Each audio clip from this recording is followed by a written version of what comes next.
ready for some football. I don't know about you. Who else could it be but your man Lou? Yeah. The Louie T Network is powered by the Card Collector Series. Join me, your man, Louie T, on my journey back into the card collecting space with the Card Collector Series on YouTube. Link is in the description. Who else could it be but me, your man, Louie T? Welcome to Sunday Night Football Overtime. Win and you're in. All the marbles on the table. AFC West family business. If these two teams said they ain't did it, then they ain't did it. But if they did, well, that's some good-ass family business. And man, oh man, was this one hell of a football game. And I don't like to be that guy. I don't want to be the guy that is sensationalizing the thing that they just saw, and it's the greatest thing ever, and it's the best game I've ever watched. But I'm telling you right now, that's a top 5 NFL game that these eyes have seen in a situation like that, knowing that either you have to win this game or you're going home. And then the element of the tie hanging over both teams' heads as we watch this thing unfold. And I thought I was going to puke if I heard Chris Collinsworth talk about the prospects of a tie as I'm watching this game in the first half, and he's talking about, oh my God, it could be 17-17. Oh my God, if they kick a field goal here, it could be 29. And then if you go for 2, and I'm like, dude, shut up and just let the game play. It's not going to finish in an effing tie, all right? And then when they got that 2-point conversion and it's 29-22, I'm sitting there saying, oh my God, this thing is going to end up in overtime tied at 29. And it felt like the water boy when his girlfriend tells Lynn Swan what the final score is going to be. And he says, how'd you come up with that prediction? It ain't no prediction. That's what it's going to be. And he's like, oh, okay. And Brent Musburger's like, hey, Lynn, be safe down there. Okay, watch out. And Vicky Valancourt knew what it was. And I looked at that score and I knew what it was. I'm like, this shit's going to overtime, 29-29. Sure enough, Justin Herbert, my goodness, as my guy likes to call him, Jay Herbo, was spectacular tonight, despite being under a storm warning the entire night. Hurricane Max, 2 X's, Cat 5 was on the loose tonight, and there was no answer. And Justin Herbert, 4th down after 4th down after 4th effing down delivered for his football team, giving them opportunity after opportunity after opportunity. When we talk about top tier quarterbacks, when we talk about the upper echelon, when we talk about the elite of the elite, that's what it looks like. Okay. That is what it looks like. I said before the season started, I didn't think the Chargers would make the playoffs. And I said all season long, I don't think the Chargers are going to make the playoffs because I don't think they're ready. I said they're 1 year away. And if tonight doesn't prove that, I don't know what else does. I remember someone saying about a month and a half ago or a month ago when the Chiefs played the Chargers, this was a preview of the AFC Championship game. And I said, when? In 2023? Because they're damn sure not going to be playing in the playoffs this year. And the reason I felt that way is the reason that they lost this game tonight. Well, that and they couldn't protect Justin Herbert well enough. They had too many damn penalties and self-destructed. And their damn coach, Brandon Staley, continues to be what Doug Peterson was in his first year in Philadelphia. Remember Doug Peterson's first year in Philadelphia and how we chastised him? We killed him for being too aggressive and going for it. That was right on the cusp of this whole analytics movement when going for it on 4th down became popular.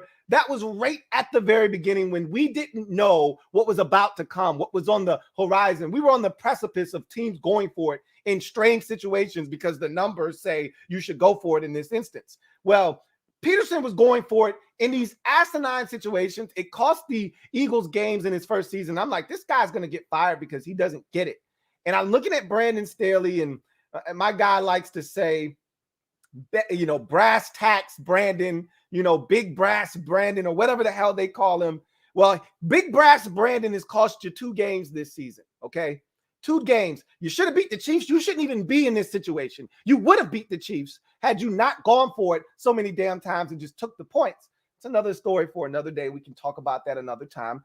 And then tonight, you gave the Raiders 3 free points that ultimately, now if Dustin Hopkins makes this 51-yard field goal, but if you're a Washington fan, you knew he was going to miss that kick. I said anything inside of 50, he's money.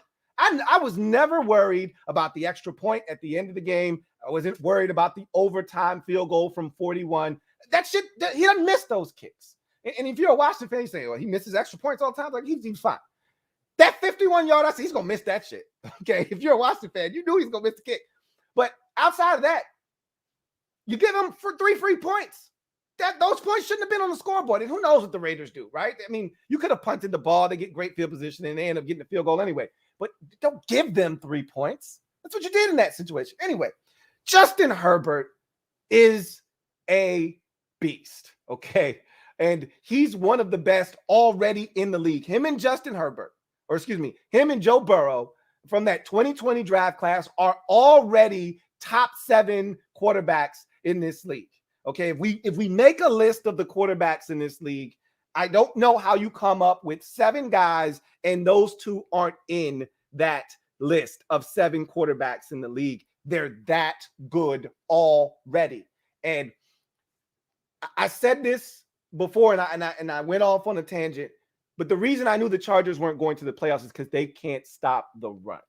And that's why, in addition to the penalties, and they had some ill-timed penalties today, in addition to Brandon Staley going for it in an asinine situation, in addition to their inability to get out of their own way in certain situations, giving the Raiders opportunities to score, they couldn't stop the run when they needed to stop the run. Really, they did a quality job throughout the night. At one point, Josh Jacobs had 13 carries for 34 yards. They were stopping the run, but eventually you knew it was going to rear its ugly head because this unit doesn't stop the run well enough. And sure enough, when the game was on the line in overtime, both overtime possessions, it wasn't Derek Carr, even though that was a hell of a throw to Zay Jones on that 3rd down that kept the drive alive. That ultimately is the reason that this game didn't end in a tie. He makes that throw, converts that 1st down, and you're like, whoa, that's a hell of a throw. But it's Josh Jacobs' legs that put them in that position. It was Josh Jacobs' legs that got them the first field goal of overtime. It was Josh Jacobs' legs that hurt this Chargers team when all they needed was a stop. That Raiders defense wasn't going to stop the Chargers from getting back into field goal range. They just weren't. And they couldn't get a stop to get the ball back to their red-hot quarterback who would have gotten them into field goal range for a chance to win this football game, or at least have this game finish in a tie.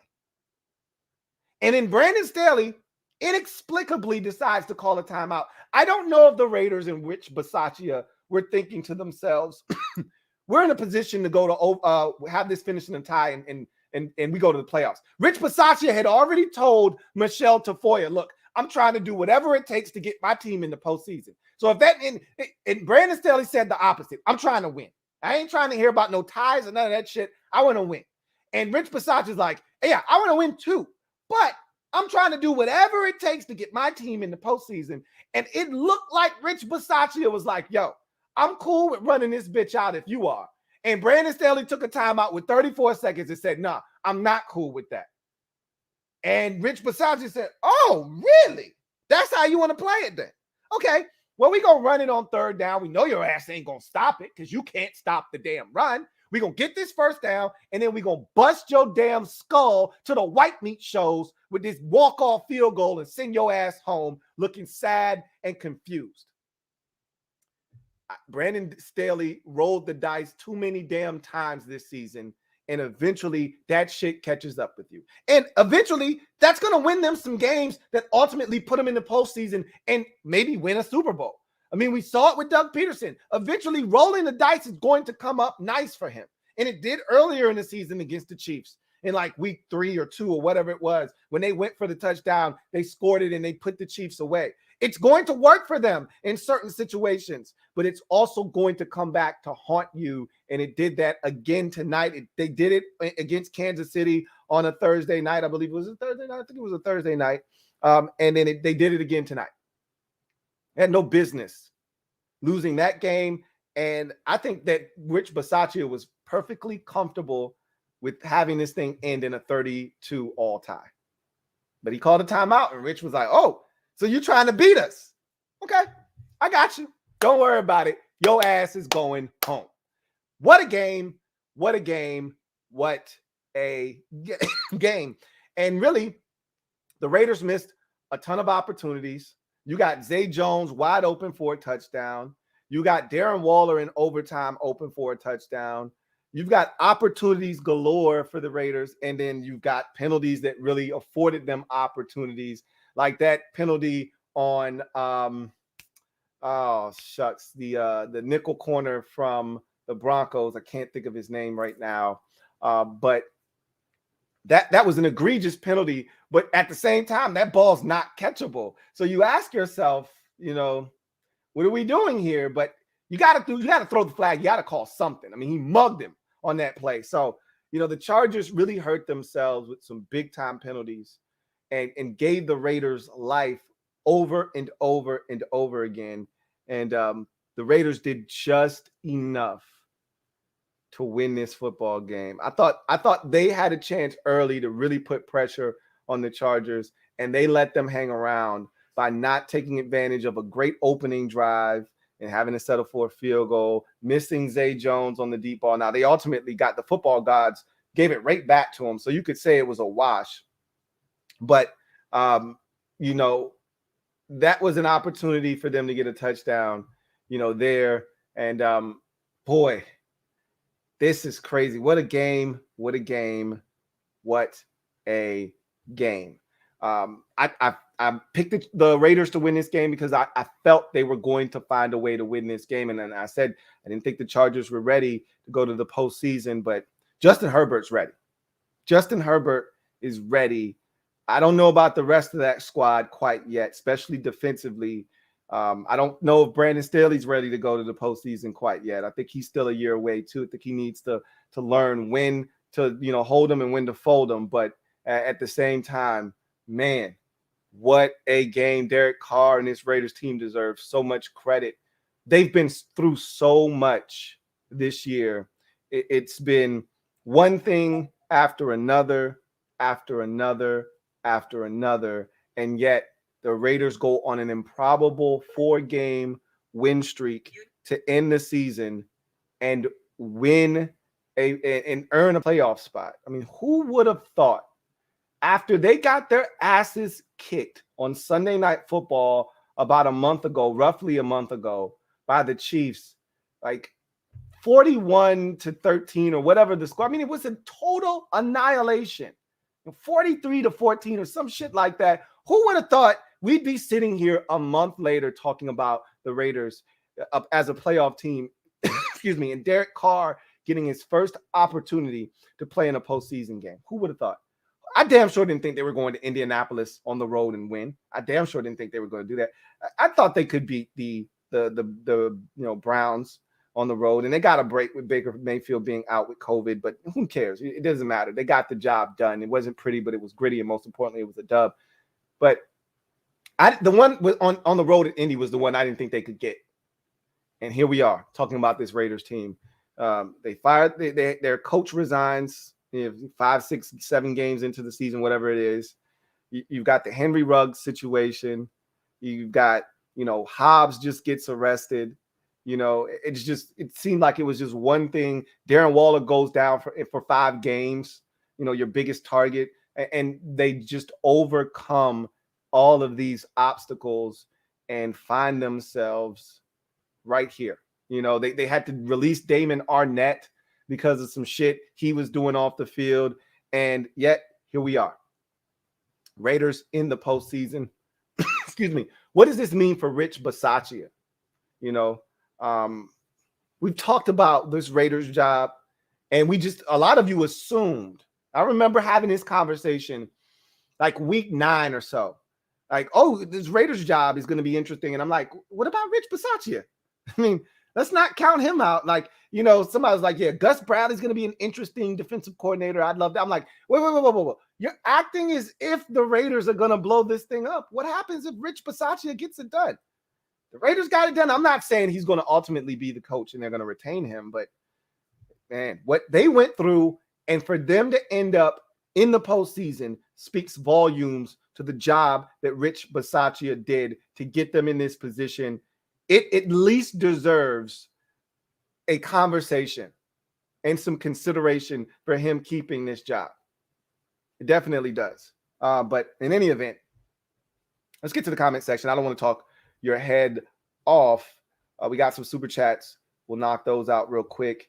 Niners fan, thank you for the super chat. Greatly appreciate you. Niners fan writes, how about my Niners, Lou? Jimmy was so effing clutch. I'm shocked. I know you'll be rooting for us, like our chances, but need Big Trent to stop Micah.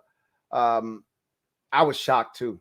I mean, Jimmy was not only clutch on that final drive of regulation, Jimmy was clutch in overtime as well.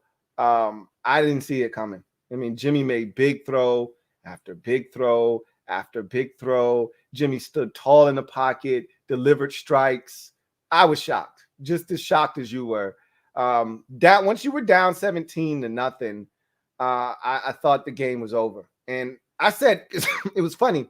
Me and my dad had a conversation before the game, and he picked San Francisco to win.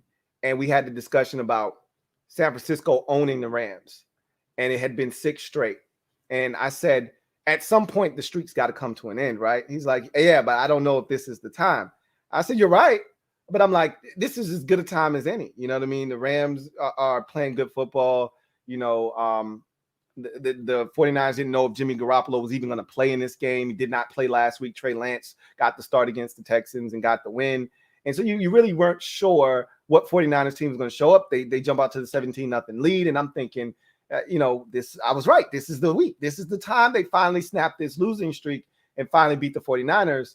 And as that game progressed and things unfolded, when Cooper Kupp caught that touchdown, I thought the Rams were going to win the game. And in my mind, I'm saying this is why you went out and you traded for Von Miller. This is why you signed Jalen Ramsey. You traded for him and signed him to that big deal. This is why you locked up Aaron Donald for moments like this. Game on the line now. Your offense went out and got it done. You need a stop, and they couldn't get a stop. Deebo Samuel, I said it already, and I've said it many a times. He's one of the most underrated wide receivers in football. He does not get enough credit for how good he is with the ball in his hands after the catch. He doesn't get enough credit for all of the things that he does because he can run it, he can catch it, and shit. Today, I think he threw it as well. Like, he can do it all. So, and Jennings came up huge. He tried to drop that touchdown from Deebo Samuel, but he caught the game winner, or he caught the pass to put the game, send it into overtime, I should say. He was huge. Damn, I forgot his name that quick, and I just said his name. Jawan Jennings. He was huge. Your Niners, I can't say enough about the job Kyle Shanahan. I told you, Kyle Shanahan, if he got an opportunity, he would get you through. I didn't think you were going to make the playoffs, though. Yeah, I said your record in the division was too bad. I didn't think you would make it, but you were ready to bail on Kyle Shanahan. You were ready to bail on your GM, John Lynch. You were ready to bail on all of it. And I told you, have faith in Kyle Shanahan, if nothing else. And look where we are now. What a game that was. This was some really good football today between the Ravens and Steelers.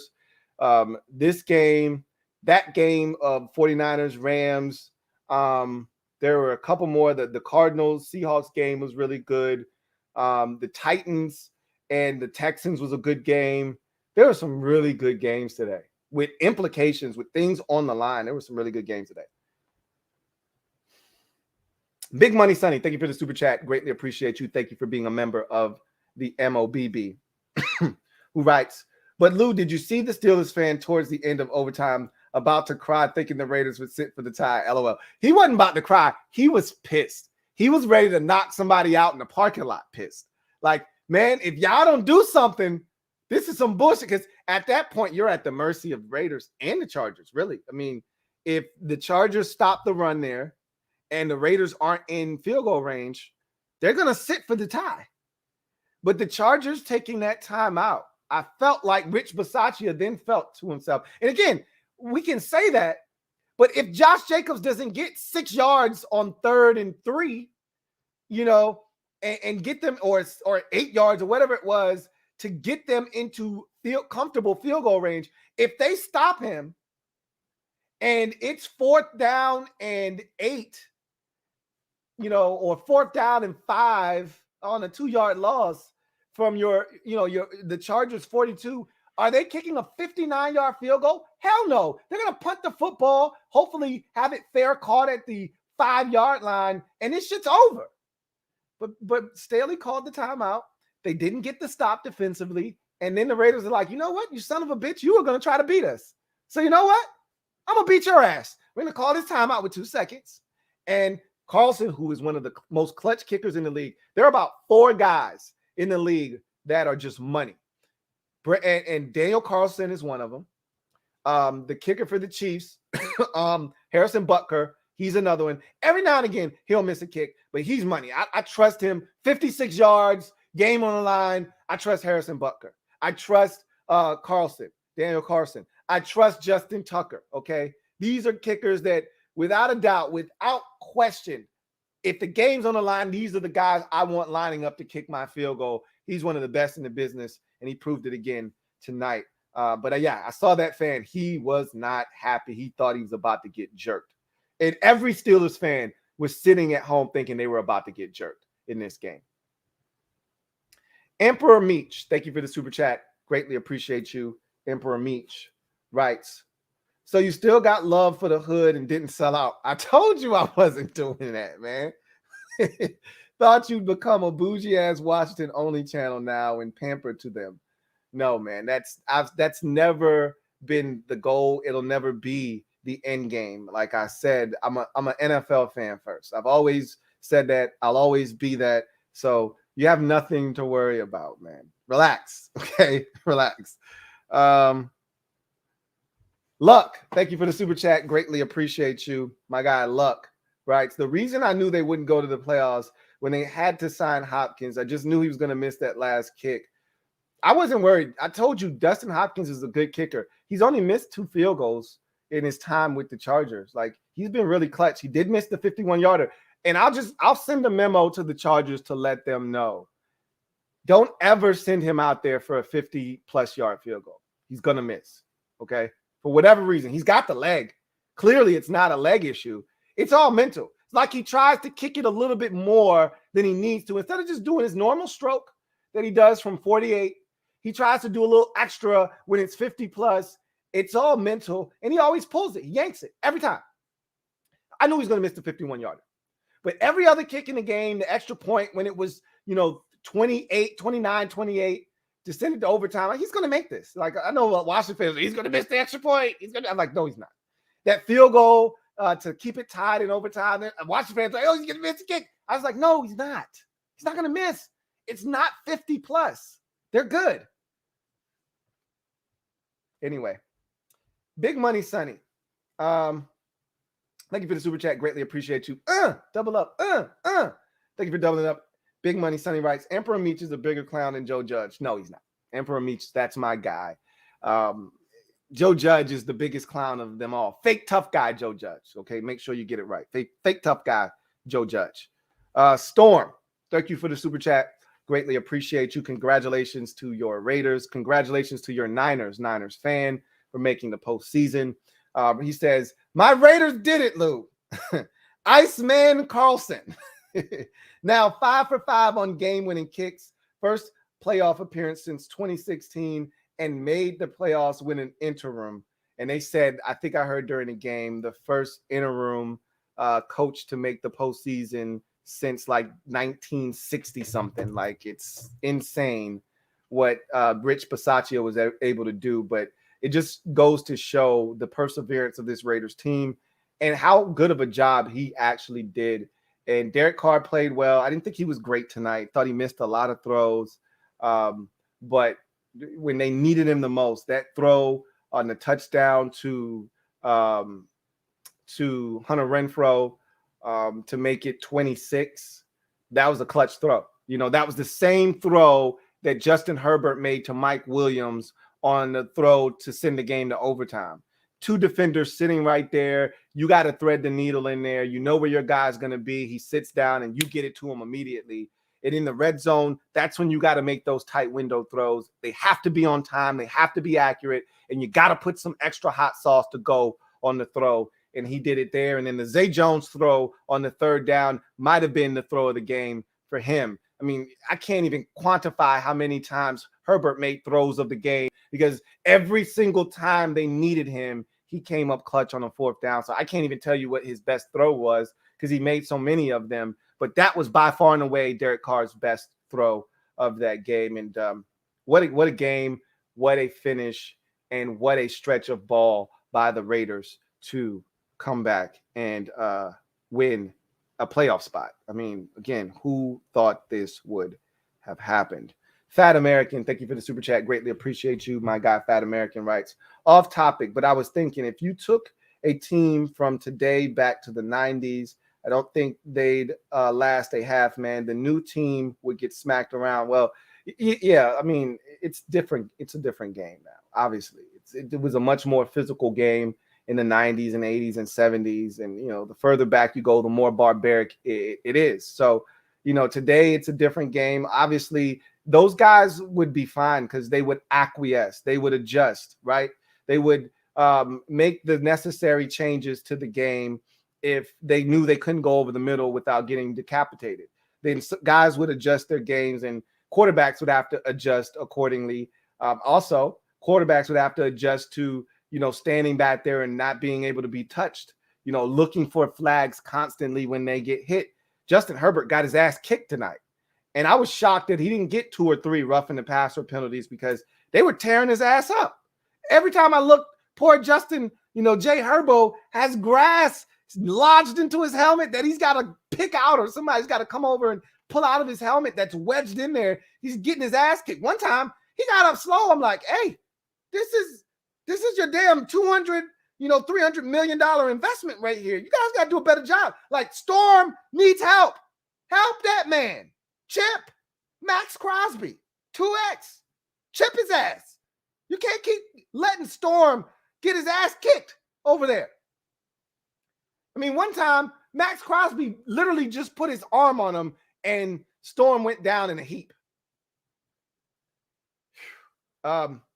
Anyway, it's a different era for sure now, but the players would adjust. You know, you adjust to the rules as they are, and if they had to go back in time, they would adjust to those rules. So, yes, I think the players would be better than you think. Fat American, thank you for the super chat. Greatly appreciate you. Double up. Thank you for doubling up. Greatly appreciate you. Who writes, they'd feel them hits and be like, nah, I'm good. Again, it would be a bit of a culture shock, initially, but they would adjust. Trust me. You know, these guys aren't chumps. They're not softies. It takes a hell of a player to play football. It takes a hell of a person, an individual. The pain that you go through as a football player is unlike any other sport. Maybe hockey is right there because that's a physically demanding sport as well, but it ain't football.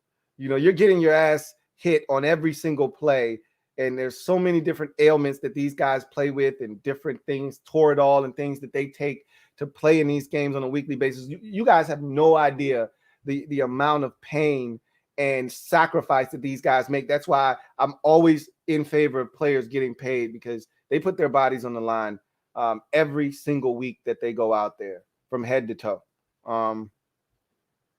Emperor Meech, thank you for the super chat. Greatly appreciate you. Double up. Thank you for doubling up. Greatly appreciate you. Who writes, podcast returning, by the way. Get your boy Sonny, by the way. I already told him you good peoples, man. I already told him you a good dude. The podcast will be returning. I can't guarantee you exactly when, but we're working on that. We're trying to get back into a rhythm and into a groove where we feel confident that we can juggle all the things that we have going on. But It's in the works. It's coming. Can't tell you when. Don't know exactly when, but it's definitely coming sooner rather than later. Silver V, thank you for the super chat. Greatly appreciate you. Silver Villains, thank you for being a member of the MOBB Rights. Wow. I thought the Chiefs Chargers was the game of the year, but no. By the way, the Colts wet the bed just like the Chargers today, shaking my damn head. No. Let's get one thing straight. What the Chargers did tonight is nothing like what the Indianapolis Colts did earlier in the day. The Chargers fought their asses off. The Chargers fought their balls off. Okay, they gave themselves a legitimate shot to win this game and make the playoffs. What the Colts did was cowardice. Okay, and obviously they didn't duck, and tuck their tails between their legs and run and hide in the fetal position. They just got their asses kicked. What they thought was that they were going to show up to Jacksonville and that the Jaguars were going to lay down and say, hey, here's your playoff spot. We don't want any trouble. And that they were going to go back to Indy with the win. They thought they could just show up and Jacksonville was going to allow them to have a playoff spot.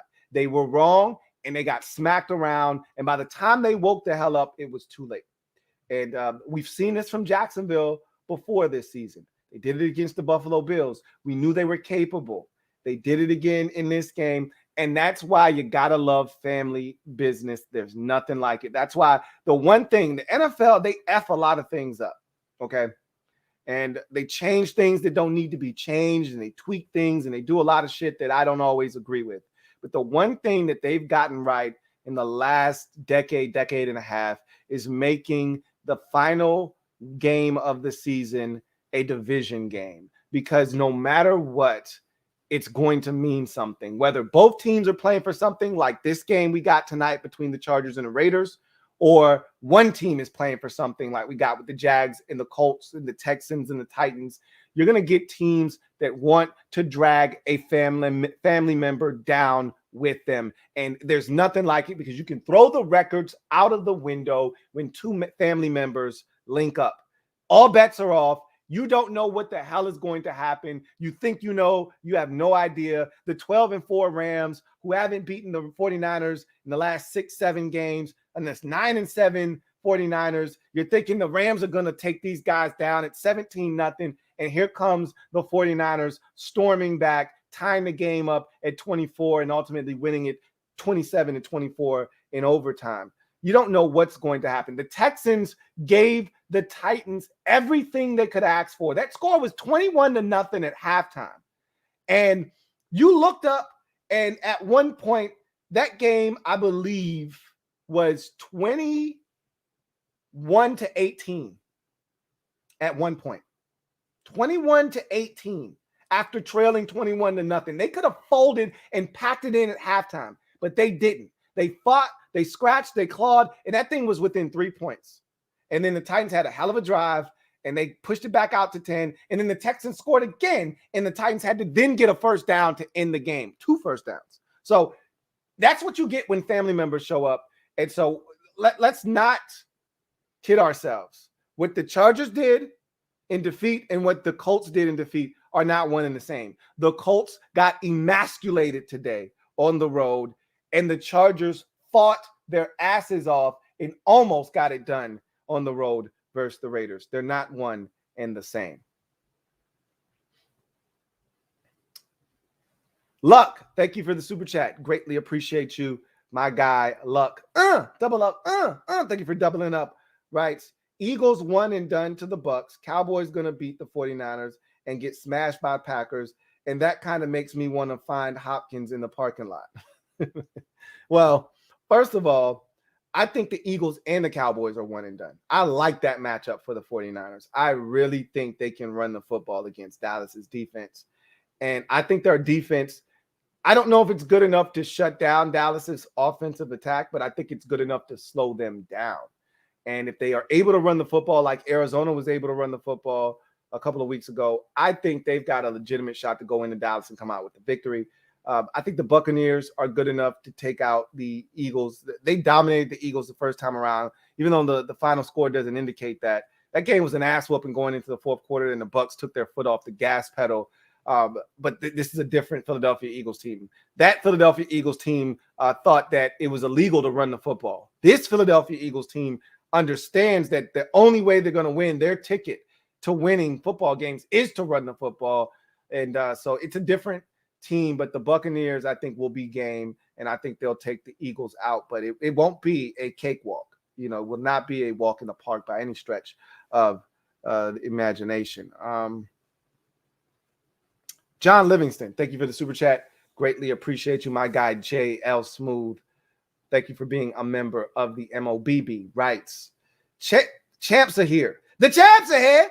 He says, second straight year, ugly win, maybe, but the Jets had 53 total yards for the game. We take those. On to the Pats, round 3. Let's go. It's all, you know what I've realized is when you link up with the Jets, it's always a fight. And that's what family business, again, it's all about. Just like the Miami Dolphins know how to beat the New England Patriots. When it's family business, all rationale goes out the window. If you don't know that family business, then stay out. But if you're familiar with how that family business works, then you know anything can happen. And when the Bills played the Jets, I remember, I want to say it was last year, it could have been the year before, but I remember it was the Jerry Hughes game. I think you guys beat them like something like 19-10 or 16-10 or something crazy like that. And Jerry Hughes had like 4 sacks. He had an interception, forced fumble. Like Jerry Hughes literally destroyed the Jets, but you couldn't do anything and you barely got out of there with a win. But that's what family business is all about. The Jets, it's always tough when you guys play. But you ran away with that one, hid in the second half, did what you had to do. Again, doesn't matter. We don't give out style points. This isn't college football, or college basketball where you leave it up to chance and it's subjective and people vote. And it's a win or a loss. That's it. It's cut and dry. This isn't college sports. Okay. You got the win. It's all that matters. And I'm dying to see round 3 because I know you're the better team and you proved it the last time. And the only reason I feel like they beat you the first time is because the weather impacted you significantly in that game. If the weather isn't crazy, and all bets are off when you're playing in Buffalo this time of the year, but if the weather isn't crazy, I don't see the Patriots beating you, but we'll see what happens. I can't wait for round 3. 1/6 Devil Doc, thank you for the super chat. Greatly appreciate you. 1/6 Devil Doc, thank you for being a member of the MOBB. Writes, what up, Lou? Hypothetically, if Washington doesn't sign anyone in free agency and they don't draft a quarterback in the first round, what position do they draft? I mean, it just all depends on how the board falls. I mean, they could draft a safety. They could draft an offensive lineman. They could draft a wide receiver. They could draft a cornerback. Whatever they deem to be the best player available, that's what they should take regardless of position. If the guy that is sitting there is a tackle, take him, take him. If the guy sitting there is a corner, take him. If it's a safety, take him. If that's what you deem to be the best player available, when you're drafting in the top 10, top 15, throw position out the window unless it's a quarterback, right? Or a left tackle and you already got a left tackle. Like if you're the Chargers, you don't need a left tackle. You just drafted one. You could use a right tackle, obviously, if you have some injuries, but you could use a right tackle. But you don't need a quarterback or a left tackle. You've taken care of that in the last 2 drafts. So you wouldn't be looking at that position, even if that's the best position on the board. You go in a different direction. But outside of those 2 positions, for me, I don't care if you're stacked on the D-line or defensive end or, if you're stacked at tight end or running back or whatever. If that's the best player on the board, you take them and you just keep it pushing. So I think that's ultimately what Washington will have to do. We'll see. Trucker Mark USA, thank you for the super chat. Greatly appreciate you. Who writes, Raiders beat the referee and the NFL tonight. See, I think the referees were actually more so on the Raiders side than on the Chargers side. Now, they missed a clear and blatant face mask in overtime on Jalen Richard with Derwin James. Anytime a player puts his hands up, like that's the most guilty thing you can do as a player. Like, don't put your damn hands up. That means you're guilty. If I'm an official and I see a guy do this, I'm going to just throw the damn flag and assume you did some shit. Even if I didn't see it. If it looks close and you do this, I'm throwing the flag. All right. So Derrick James gets up. I didn't do anything. Yeah, that was a blatant face man. And they missed. But there are also some bang plays down the field. I always prefer when the officials let the players play and decide the outcome on the field. And I thought they did that more for the Raiders, because I thought there were a couple of times where guys down the field, like Trufant, I thought had, Mike Williams' arm on one of those one-hand grab attempts. There were a couple of times where Brandon Faison, I thought, was face guarding and didn't look for the football and got away with some things. At the end of the day, I thought that the officials let the Raiders play a little bit more than they did the Chargers. That said, the Chargers were egregious in a lot of their penalties. They made it too easy on the officials. There are a couple of penalties, like they called one holding penalty on the left tackle, the rookie. I didn't necessarily agree with that. Early in the game, they called him for a holding. I was like, that's a little touchy-feely for me. But for the most part, a lot of the Chargers penalties were legit. They were mugging guys in that secondary. Anyway, Luck, thank you for the super chat. Greatly appreciate you, my guy. Luck writes, I just want Cowboys fans to think they're getting to the Super Bowl for a little longer. No, I don't want them to gain any confidence. I don't want them to gain any momentum. I want that shit over. As quickly as it starts, I want it over. I want them in and out of the postseason like they were never there. Same with the Eagles. I want it to be as quick and painless as possible. I want the Buccaneers to take the Eagles out back. Pop, pop. I want to hear 2 loud pops. Don't put the muzzle on. Don't put the silencer on. I want to hear. I want to know that it's over and the deed has been done. Take them out back, pop, pop, and let them know it's over. 2 shots to the head. Now, they did. And I want the 49ers to do the exact same thing to the Cowboys. Quick and painless. Take them out back. Don't put the muzzle on. Don't take a pillow there. I don't want you to silence it. I want to know that it's been done. Pop, pop, and it's over. Storm, thank you for the super chat. Greatly appreciate you. Double up. Thank you for doubling up, Storm. Greatly appreciate you. Who writes, I don't know if you saw, but Carr in the postgame said Las Vegas was content with the tie until the Chargers timeout. Staley messed up, big man. Could have made it. I told you that's what that felt like to me. When they ran the ball after the 2-minute warning, they ran it on that first play. There was no sense of urgency by the Raiders. And their coach had already said before the game started, Rich Bisaccia said, I want to win, but I'm going to do whatever it takes to get my team to the postseason. Meaning, if I got to settle for a tie, I'm not afraid to do that, okay? Now, Brandon Staley was the one all gung-ho. I want to win. And that's fine. I'm the same way. I want to win the game. I'm not looking to buddy up and take you to the playoffs with me. If I can get the win, send your ass home, and I go, that's what I ultimately want to do. I don't want to bring your ass along for the ride. But you could see Rich Bisaccia after the second down run, he was perfectly content with this bad boy ending 32-all. And then with 34 seconds, Brandon Staley said, you know what? No, F that. I want to win this shit. And Rich Bisaccia looked at Derek Carr, he looked at Josh Jacobs. He said, did this mother effer just call a timeout? He's trying to do us. Okay, new plan, change of plans. Hey, get this first down and let's kick this field goal and beat their ass. All the Chargers, even though he made a decision that I thought backfired, if his defense gets a stop, the Raiders aren't settling for a 56 or 57-yard field goal. The Raiders are going to punt, and the Chargers will call their last timeout if that's what they wanted to do. They could call their last timeout with 30 or 28 seconds left, and they got to get roughly 50 some odd yards to get in the field goal range. And Dustin Hopkins still was going to miss. He wasn't going to make a 54-yard field goal unless they got some ridiculous play and they got all these yards and were able to stop the clock. Dustin Hopkins wasn't making anything from 50 plus. So they were going to have to get all the way to the 30-yard line to make it a 48-yard kick in order for him to not miss. Or else this game's going to end in a tie anyway.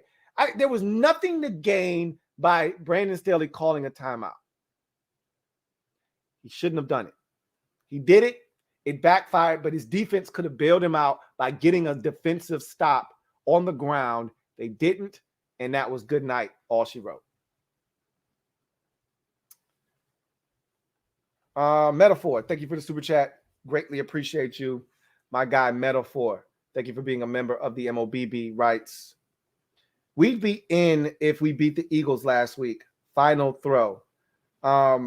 We wouldn't be in a damn thing. I mean, it's wild how everything kind of sorted itself out, but we wouldn't have been in, if we would have beaten the Eagles, because I mean, you don't know what the Eagles would have done. They would have played to win. I don't think they would have beaten the Cowboys anyway, but they would have played to win in week 17.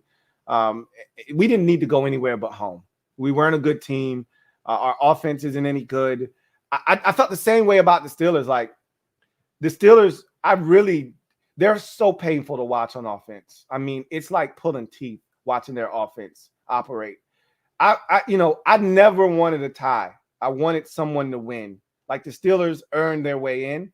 But, as this game progressed and the thought of a tie became a realization, I was like, you know what? It'd actually be nice for the Steelers to not be in the playoffs, because I don't want to watch that offense operate. It's bad, man. Their offense is so bad. I mean, it is the worst. And their defense has bailed them out time and time and time again. And they really got fortunate down the stretch that they played some teams that didn't have all of their horses. But I got to give them credit. Their defense was just spectacular this season.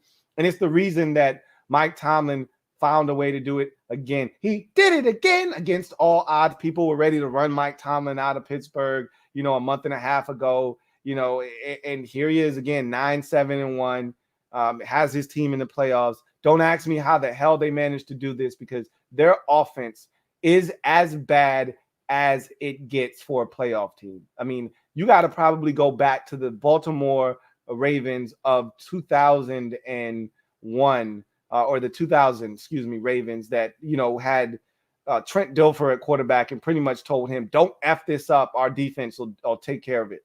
Their offense is terrible, man. It's literally Najee Harris, a few completions and a cloud of dust. It's terrible. It's hard to watch. They don't score a lot of points.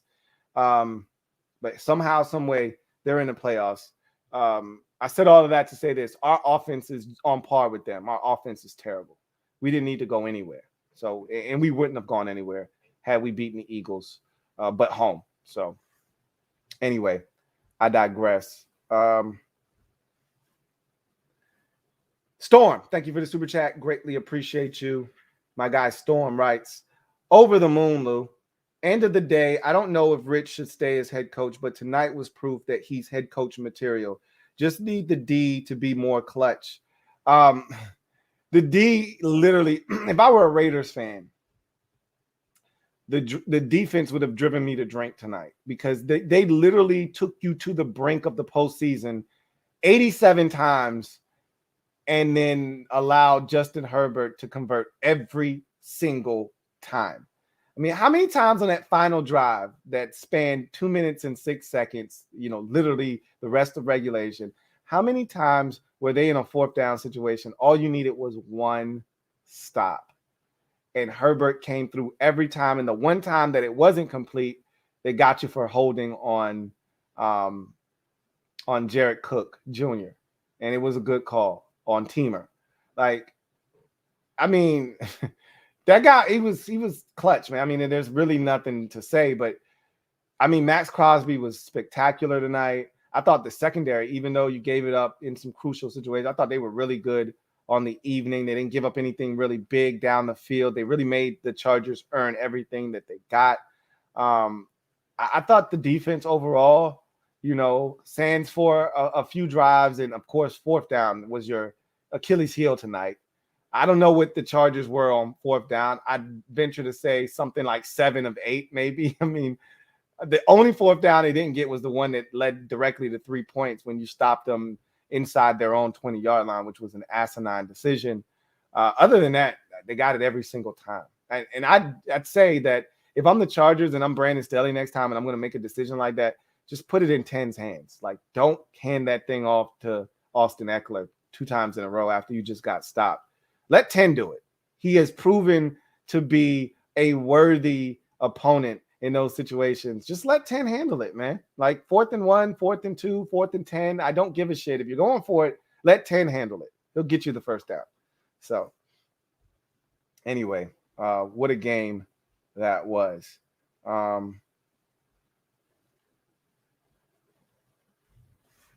Got a comment here from Ree who says 13-4, Lou, tied for the best record in football. Not too shabby. Should have won both Saints games though, but it is what it is.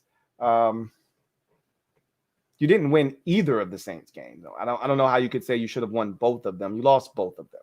It'd be one thing if you won one of them. You got shut out in one of them. Obviously, you didn't have any of your weapons. That doesn't matter. You still got shut out. And you lost to them in New Orleans with Trevor Siemian at quarterback. But they just know how to play you. It's family business. I mean, that's just pretty much what it is. Reese says, Derek Carr looked like he really tried hard to be in a college fraternity, but never could get in, and he stayed bitter about it since. I don't really like that one. Derek Carr, is a Christian, and he does everything the right way. I see where you're going with that one, but that's not my favorite one. You've been pretty much spot on with those all year long. I don't really love that one.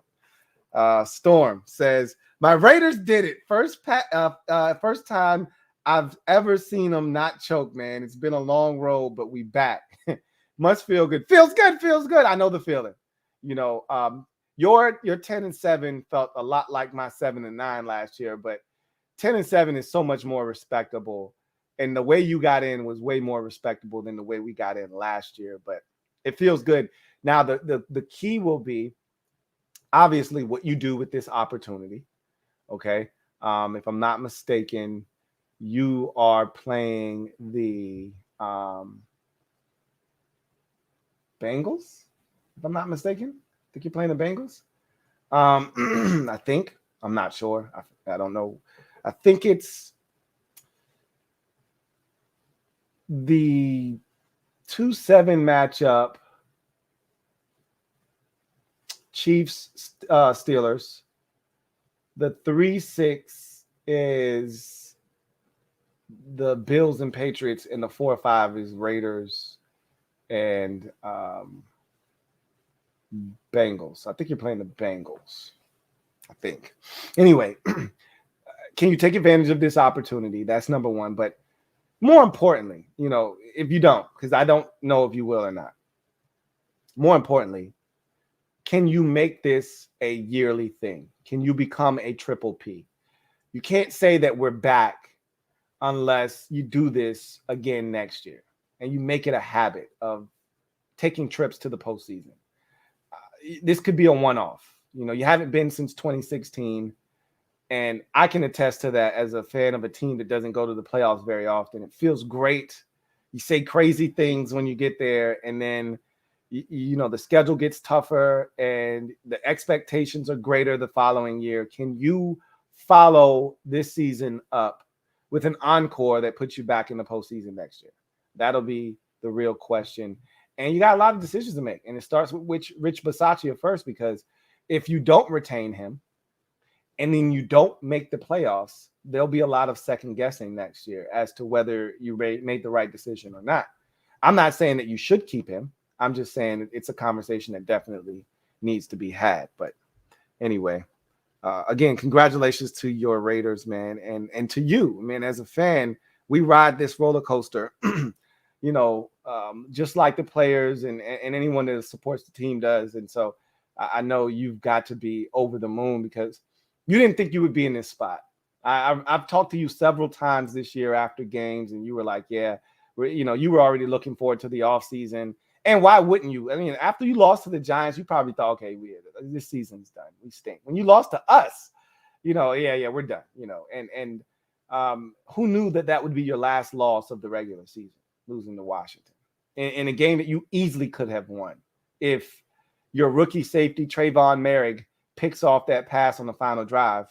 you're not even in this position in needing to win this particular game. You would already clinch the playoff spot. So, but the ifs and the could-haves, should-haves, and the would-haves, and all of that good stuff. If the Chargers don't blow it against Kansas City, they're not in this spot. And you could look at a slew of games. If the Chargers don't blow it against Dallas, they're not in this spot. Like that's the thing that's a tough, bitter pill to swallow when you get into these situations, is that when you miss the postseason by a game, you reflect on the entire season and you start looking back at opportunities that were missed.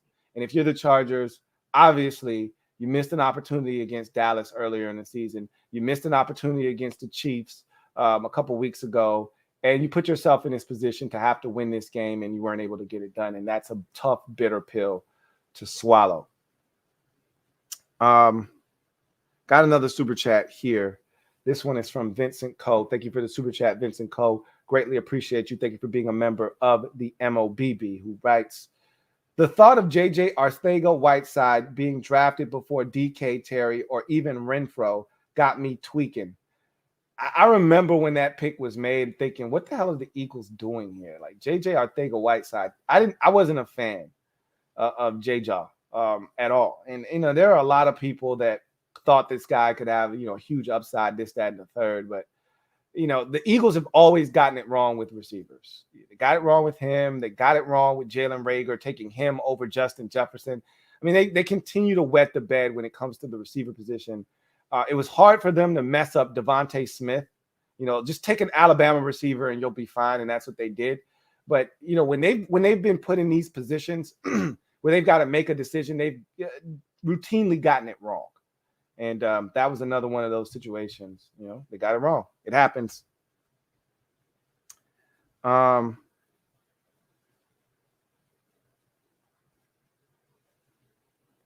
Yeah.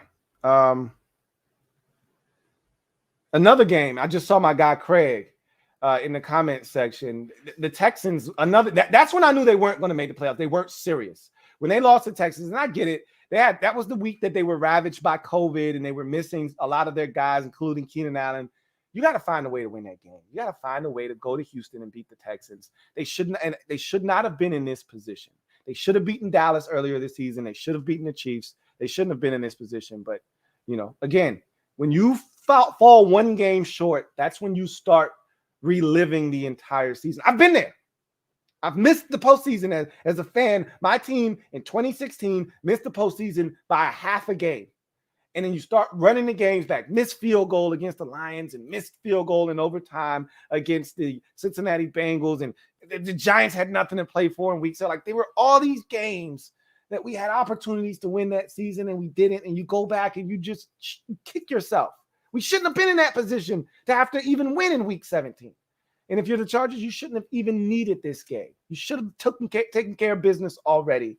But the opportunities were there and you didn't take advantage of it. And that's, I told you, first year head coach, second year quarterback, like this team, I told you, a year away, and I know Chargers fans didn't want to hear that shit when I said it at the beginning of the season. They want to hear it when I said it during the season. They don't want to hear it now. But the fact of the matter is, if you would have gone to the postseason, you would have been crashing the party a year early. And there's nothing wrong with that.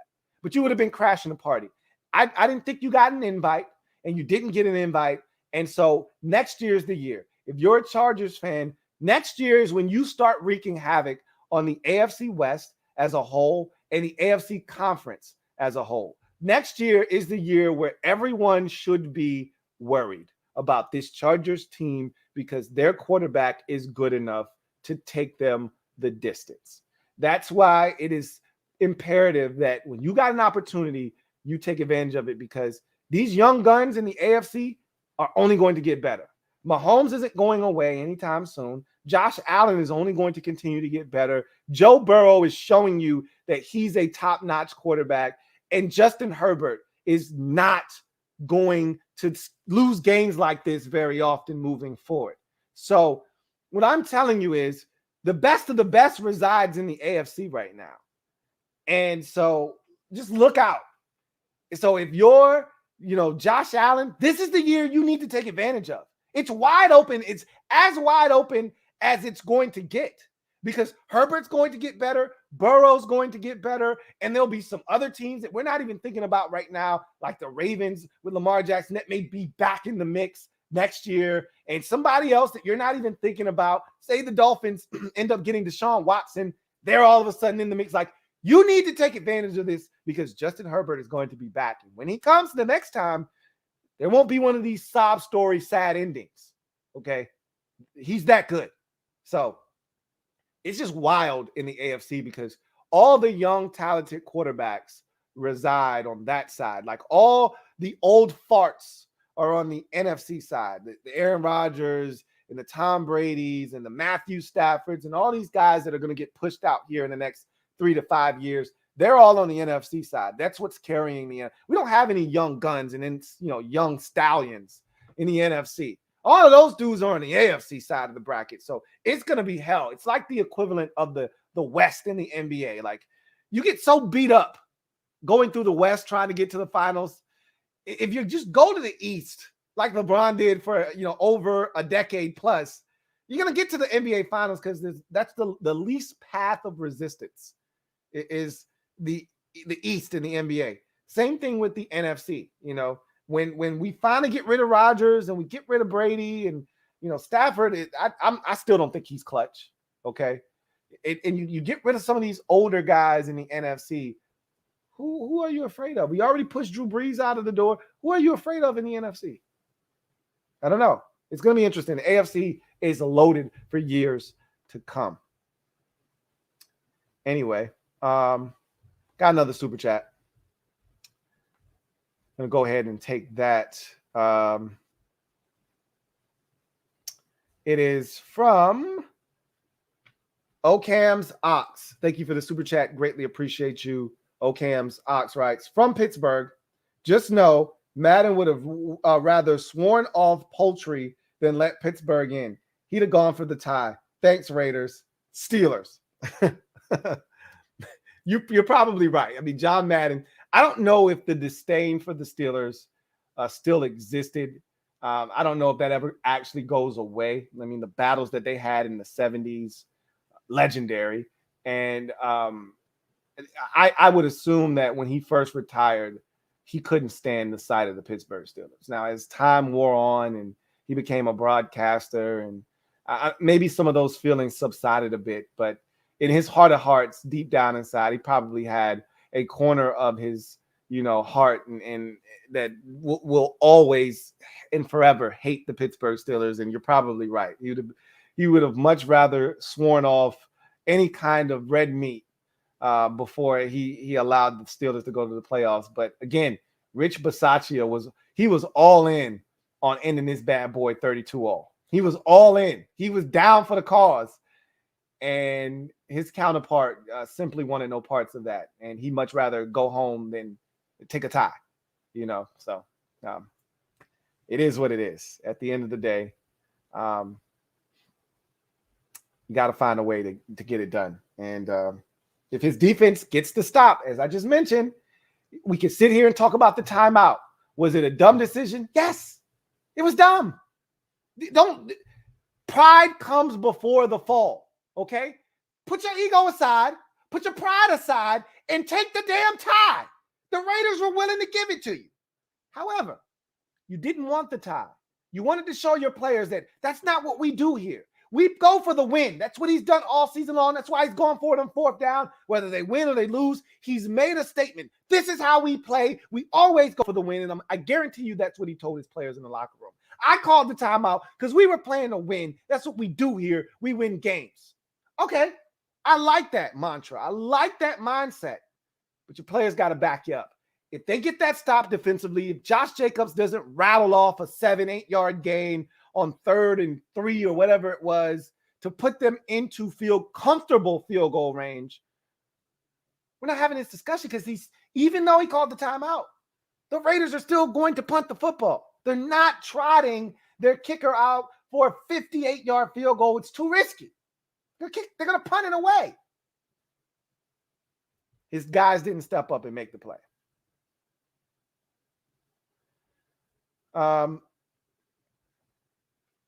Thank you for the super chat, XX Retro XX. Thank you for the super chat. Greatly appreciate you. Who writes, I feel like the future of the NFC is Lance, Dak, and Fields. That's interesting, but the only guy that's proven anything of the group you mentioned is Dak. And Dak's good, but Dak's not Justin Herbert, Joe Burrow, or Josh Allen good. He's really good. Don't get me wrong. Dak Prescott is a really good quarterback, but he isn't one of those guys. Those guys are next level. And so, if the best that the NFC has to offer is Dak Prescott, then the NFC is not good, number one, and the AFC is laughing hysterically. If that's the best you have to offer, they feel really good about what they're bringing from their side of the bracket. Because, again, right now, all of the elite talent, young talent, resides in the AFC. Deshaun Watson, Justin Herbert, Joe Burrow, Patrick Mahomes, Josh Allen, they're all in the AFC.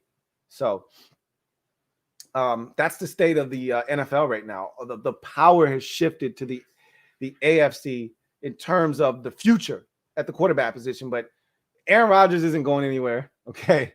Tom Brady, again, another MVP worthy season for Tom Brady at age 80.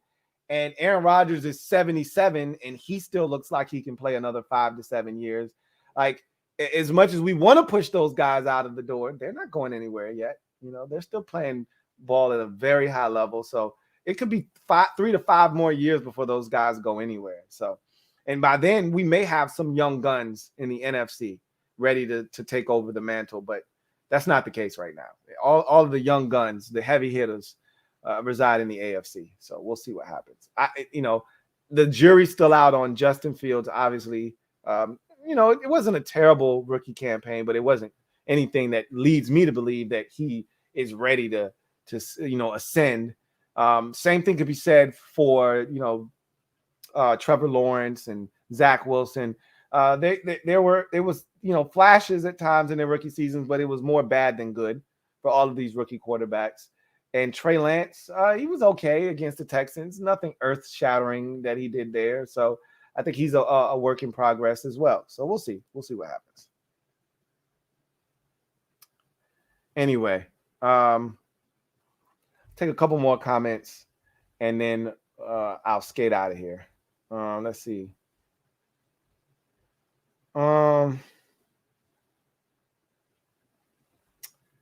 Reed says the Bucks are the 2 seed, and the 49ers knocked the Saints out of the playoffs. Today was a good day.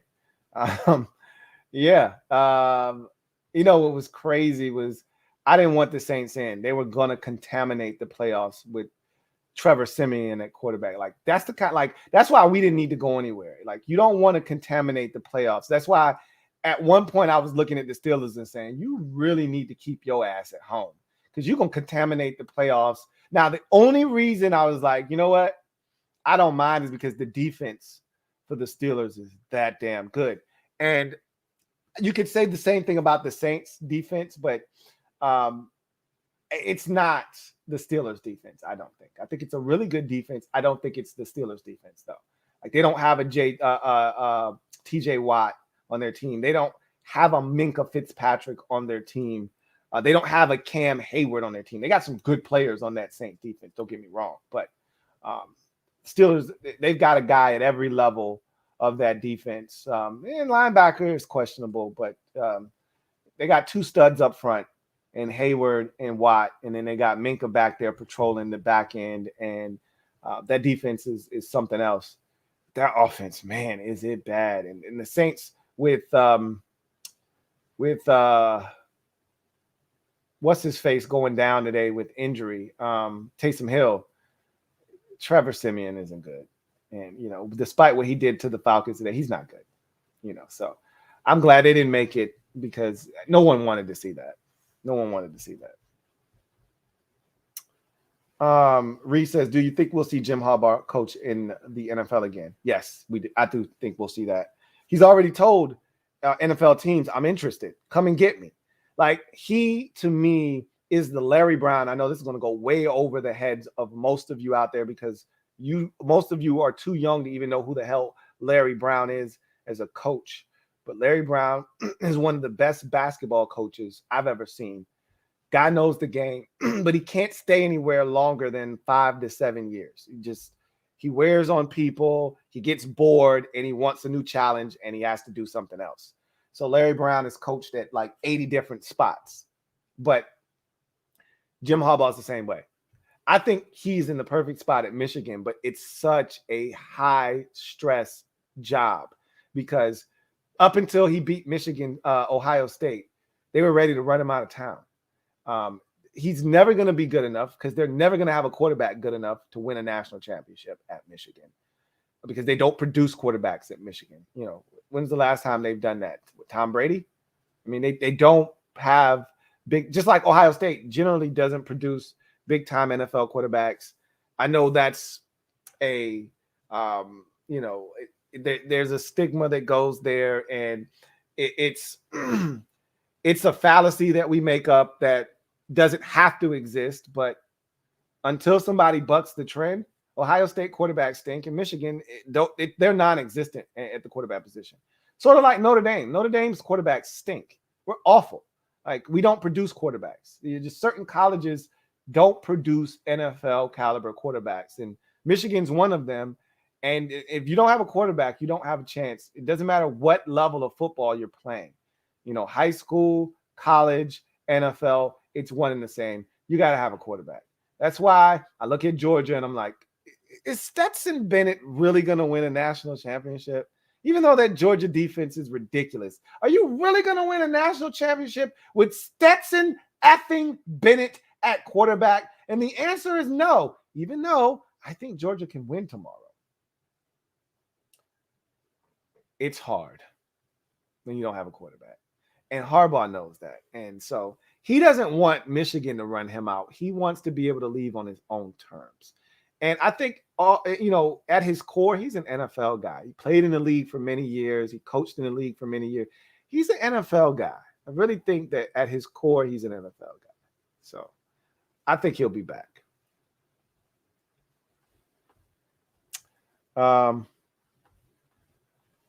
Almost at our hour and 15-minute limit. Got another super chat. This one is from XX Retro Double X. Thank you for the super chat. Double up. Thank you for doubling up. XX Retro Double X writes, although I love the win against the Giants and I hate the idea of tanking, us beating them really hurt us in the draft. Now we're behind the Broncos. Again, if you want a quarterback, I'm telling you right now, it didn't matter. We weren't going to get one in the first round. Now, where that may ultimately hurt you is in the second round when you're looking at a quarterback, if the Broncos haven't taken one. But here's the thing. If you want a guy, you just go and get him. Doesn't matter where you are in the draft. If you're that enamored with a guy and you're sitting, and I don't know exactly where Washington is. I'll know, by tomorrow or the day after or whatever what the draft position is, because that shit doesn't matter to me, to be honest with you. Let's say that we're 11th, in the draft now because we won. We were 9th going into the day. Now we're 11th. Okay, fine. And let's say the Broncos are 10th. You said they're in front of us. Let's say they're 10th. Guess what? If we want a quarterback, and let's say that guy is Kenny Pickett, and right now I don't know how he gets past the Lions at 2. If they like him, not like him, if they love him. I don't see how he gets past the Lions at 2. But for the sake of saying, let's just say the Lions don't love him and he gets past them. And the Giants are like, we still want to give Daniel Jones a chance. So we're not going to spend either of our top 10 picks on a quarterback. Okay. The Jets have already taken a quarterback and the Jags have already taken a quarterback. So they don't need one. And somehow we get to 7 or 8. And I think the Giants own one of those picks or whatever. Long story short, we get to one of these teams like, the Jets or somebody that doesn't need a quarterback. Or you get to one of these teams that doesn't need a quarterback like the Panthers. I think they're in front of us too. And they might need a quarterback as well, right? They need a quarterback. They do need a quarterback. Let's say you get to a point and they don't love any of the quarterbacks at that point, but we do. Pick up the damn phone. Call the Panthers and move up. Call the Jets and move up. Doesn't matter where you are. If you want a guy bad enough, you'll do whatever it takes to get him. First round, second round, it doesn't matter. If you identify a guy as the guy, go get him. Nothing to talk about. That's what the Chiefs did with Mahomes. That's what the Bears did with Trubisky, even though it failed. That's what the Eagles did with Wentz. That's what the Rams did with Goff. That's what you do. That's what the Texans did with Watson, so forth and so forth. If you see a guy, you think he is the guy, then there's nothing to talk about. You go get your guy. That's what the Bills did with Josh Allen. It's a tried and true method, okay? The 49ers said, we've identified 3 guys in this draft that we'll take any one of them, okay? Lawrence, Lance, and Wilson. We'll take any one of them. And I personally believe in his heart of hearts, I think they got it right. I think they took the right guy in Trey Lance. But I think in his heart of hearts, Kyle Shanahan would have preferred Mac Jones. But they went up and they got Trey Lance, and they said, we'll take any of these guys, but we got to get one of them. Okay. We believe in all 3 of them, one more than the other, but we'll be satisfied with any one of those 3. That's why they traded up to 3. If you want a guy, you go get him. There's nothing else to talk about. So that's why I don't get hung up on tanking and losing and ending up here or there. Okay. When it comes to quarterback, if you want a guy, you can go get him if the other parties are willing to listen. Like you weren't getting Joe Burrow back in 2020. The Cincinnati Bengals weren't picking up the phone. You could call, it could ring. They weren't picking it up because they weren't trading out of 1. They had a chance to get a can't miss, game-changing, franchise-altering quarterback. They weren't picking up the phone. Okay. But now the Jags sitting at 1, they're picking up the phone. Why? They got a quarterback. So you can trade up. How bad do you want the guy? That's what it boils down to. I don't think that we want anybody bad enough to trade up in the first round. But I think we could see a trade in the second round or from the second round back into the first round. But I don't see us trading up in the top 10 to get a guy. But there's a lot of time between now and April when the draft takes place. And there's a lot of time for these teams to fall in love and push these quarterbacks up the draft board. You know how this goes. So we'll see what happens. Anyway, that's going to do it for me, your man, Louie T. What a game this was. Oh my God. I enjoyed this from start to finish. The element of the tie looming over the Steelers in this game and, just having that be there and omnipresent the entire game was unlike anything I've ever seen. And the NFL, they every year get this final game of the season thing right. They just seem to get it right. They always find themselves falling into a matchup of a play, win and you're in scenario. And these are some really good games, and this again, I hate to be that guy that sensationalizes the latest and greatest. And I don't like to be that guy, but this is one of the best NFL games I've ever seen, especially for what was at stake. And how many 4th down conversions the Chargers had. And just the twists and turns of this game was just unreal. And then again, the element of the tie and what it could mean for both teams and what it could mean for the Steelers. And that just being there in the backdrop and then having that actually come to the forefront and literally be a reality. And we were 34 seconds before Brandon Staley decided to call time. We were 34 seconds away from this thing becoming a reality, a tie. Wow, what a game. Anyway, that's going to do it for me, your man, Louie T. I thank each and every single one of you for staying up late with me. This was a crazy game. On your way out, do me a huge favor. hit the like button if you haven't already done so. Hit the subscribe button if you haven't already done so for more great content. I can't begin to tell you guys how fascinating this game was and what a great watch it was. But now the regular season is done. The playoffs are set on both sides. We know the matchups. We know the games. We know when they'll be played. Now the real fun begins. The Raiders punch the final NFL playoff ticket, their first trip since 2016, with a 35-32 overtime walk-off field goal, thrilling victory. What a game. And if you're a Chargers fan, what could have been? Because this thing is so wide open, you just ask yourself, why not us? If we get in, why not us? We got the quarterback to do it. Why not us?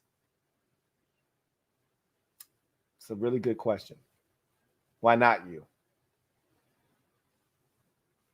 Got a whole offseason, 6 months to kind of belabor that point.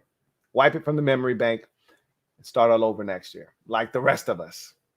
That's going to do it for me, your man, Louie T. You guys enjoy the rest of your night. Thank you for joining me. This felt good.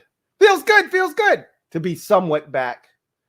See you guys next time. God bless and good night. And congratulations to the Pittsburgh Steelers for finding a way to get it done when nobody gave you a chance, including yours truly. Take care. See you next time.